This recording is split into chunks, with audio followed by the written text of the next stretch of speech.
Bueno, vamos a platicar. Llegó la historia de Emilio Valles Vidrio, es jueves, así es que vamos con la historia, Emilio. La vida de Charlie Garth o la ideología de la eutanasia. A ver, ¿te escuchamos? Gracias, Fer. Saludos a todos allá en Tampico. Pues sí, aquí habría este tema y este punto y esta historia. Tiene varias aristas por lo que representa el tema de la vida, de poder vivir, hasta dónde vivir, y el tema de la eutanasia, hasta dónde morir y cómo morir.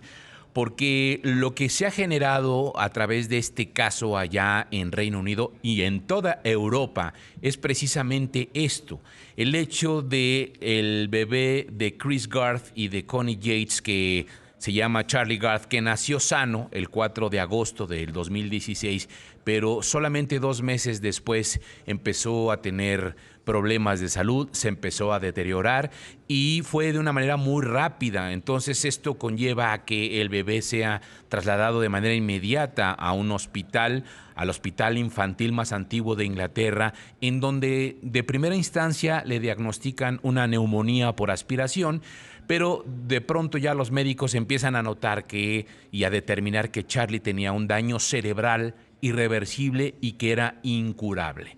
Le diagnostican el síndrome de agotamiento mitocondrial, una enfermedad pues sumamente rara. Simplemente para decirlo qué tan rara es que solamente 16 niños en el mundo padecen este tipo de enfermedad.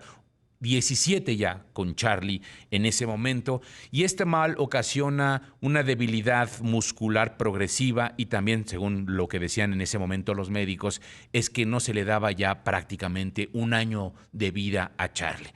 Es cuando empieza esta batalla por sobrevivir, por la vida de Charlie, y también una batalla legal por el hecho de no matar a Charlie. ¿Por qué? Porque en ese momento los doctores solicitan a la Corte de Reino Unido desconectar a Charlie del respirador y de la alimentación para ayudarlo a morir con dignidad, ya que casi no podía moverse, no lloraba y además estaba sordo.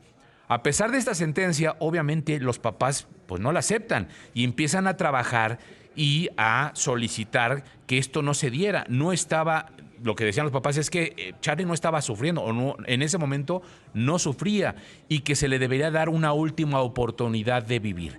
Chris, el papá, consideraba que su hijo no debería morir solamente porque nunca sería como otros niños corriendo por ahí, y el hecho de tener una discapacidad como la que se estaba mencionando pues no les daba el derecho, por lo menos no a la corte, que determinaran que Charlie debía morir.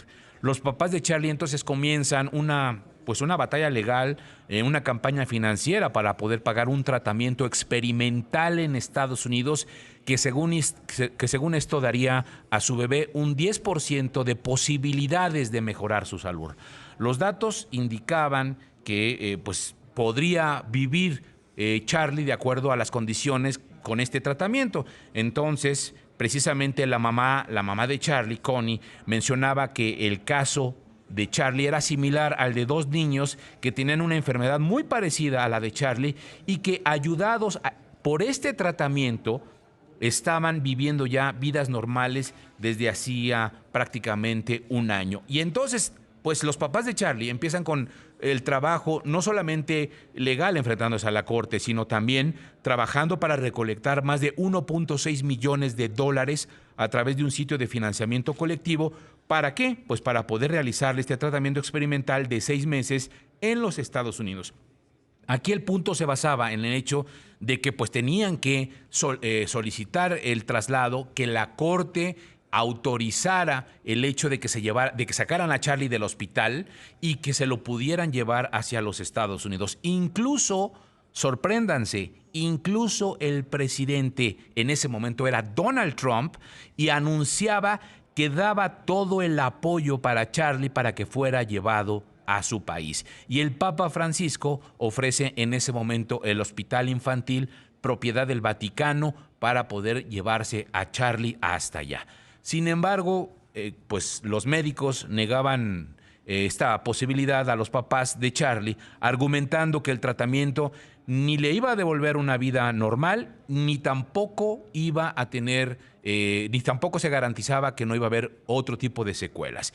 Y que obviamente pues solo estarían prolongando el sufrimiento de Charlie. Ojo, lo que los médicos decían era, aquí no se está tratando de salvar una vida, sino de prolongar un sufrimiento. La misma defensora encargada de representar los derechos de Charlie, o del menor, por parte del gobierno de Gran Bretaña, Victoria Butler Cole, decía a la corte durante este juicio que mantenerlo conectado al sistema de soporte vital no iba a beneficiar a Charlie, sino que solo se iba a prolongar el proceso de la muerte. Así que la justicia inglesa dicta nuevamente el hecho de que no podían sacar a Charlie del hospital y no se lo podían llevar. Entonces, nuevamente los papás meten otra contrademanda pidiendo que de alguna manera la corte y el hospital no tienen que hacer absolutamente nada, solamente firmar el permiso para que Charlie pudiera viajar hacia los Estados Unidos. Los Gard entonces acuden al Tribunal Europeo de Derechos Humanos con base en Estrasburgo, Francia, para poder darle ese permiso y esta autorización.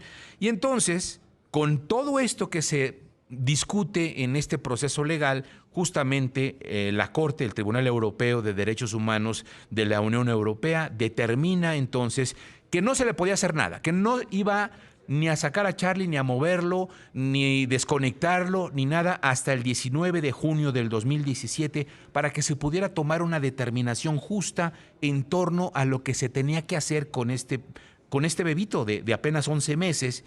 Y un par de semanas después de que se anunciaba precisamente esto de la Corte, de que no se podía mover hasta el 19 de junio del 2017, un par de semanas después, un portavoz de este hospital, del hospital donde estaba internado Charlie, informa que habían recibido una carta firmada por investigadores internacionales informando que en un hospital de Nueva York sí existían nuevas evidencias que respaldaban el tratamiento experimental para que Charlie pudiera ser tratado y que esta terapia experimental que se llamaba Nucleoside Bypass Therapy, que se traduce algo así como terapia de bypass con nucleócidos, era posible que incluso no solamente pudiera prolongar la vida de Charlie, sino que podía ayudar a curar el daño cerebral.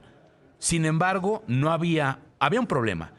Estas investigaciones no habían sido publicadas todavía en revistas científicas, no habían sido aprobadas para uso clínico, ni la FDA, las autoridades sanitarias de Estados Unidos, ni las europeas lo podían acreditar. El Hospital de Nueva York ofrece entonces el tratamiento justamente que buscaba esto, que Charlie pudiera ser, llamémoslo, el conejillo de Indias para poder demostrar que el tratamiento funcionaba. En esta discusión, Fernanda, ¿qué crees que pasa? Nada más para decir, por cierto, que este tratamiento son, ejemplificándolo, es que los nucleócidos son estos componentes moleculares básicos del ADN. Son como estos ladrillitos que se van formando para el ADN.